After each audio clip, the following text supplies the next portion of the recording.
Okay, this is one of the log cabins at Bonanzaville. It's a Pioneer Museum.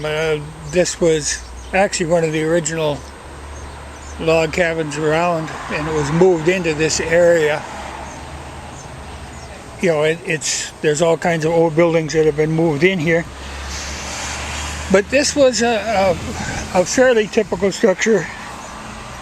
But what I was going to show was some of the notching on the corners, because that differs a lot. Now you can see where the logs are being hewn flat,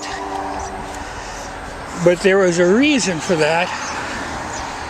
For one thing, it gave you flat walls on the inside, but also a lot of times these things were covered up with board siding at a later period. Made it look more prosperous. This is a little rough, but this is actually, I think it was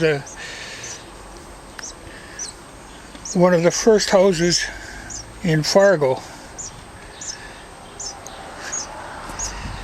But we'll move on to a couple of the others. Okay, this is a little more typical, where the logs are left round, and they left the overhang on the corners.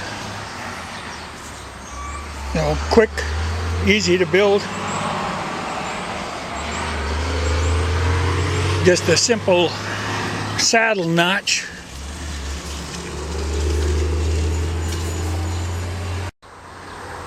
Okay, this is the fancier notching. Big oak logs. This one actually came from out along the Cheyenne River. But you can see, you know, big logs that are squared up, and there again you can see the marks where they were hewed flat. But you can also see the nail holes where it was covered with siding at one time. But they did these elaborate dovetail joints. And I know I had talked to somebody one time and said a lot of these were built by the Scandinavian logging crews that worked in Minnesota. They would, you know, they only worked logging there in winter when the ground was froze, otherwise it was too boggy. And then in summer, crews would come into the valley area here, and you could hire them to build for you. Because it took quite a crew to handle these big logs. But they were known for making these fancy joints. And then later you would put wood siding on them. And, you know, the joints are kind of protected from the weather. And later I'll show one that's still down along the river. Okay, this is inside of it. I don't know how well it'll show, but you can see it. It was kind of nice. It gave you flat walls.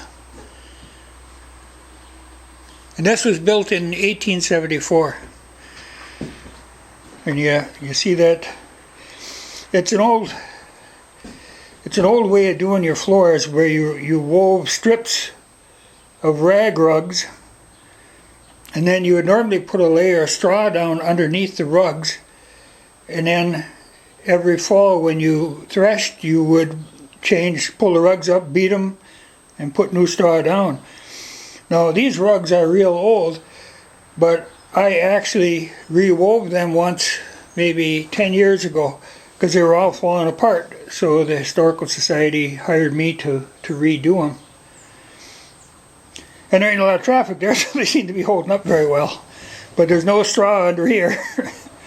But I think I got them held together with duct tape. Normally they'd kind of just whip stitch them together.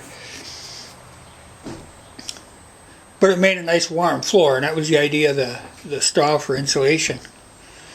But this is a nice old cabin. You know, and it's got 2 stories. We'll take a little look up here. I don't know how much light there is, but you can see that's a very nice livable place. Okay, now you see that trunk over in the corner. That's something I'll mention as long as I'm at it. The immigrants, when they came over, they were allowed to bring trunks.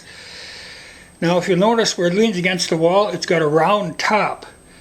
Now I had heard from somebody that that was the thing to do, because when the trunks were packed in a ship, if you had a flat top trunk, it always went on the bottom of the pile.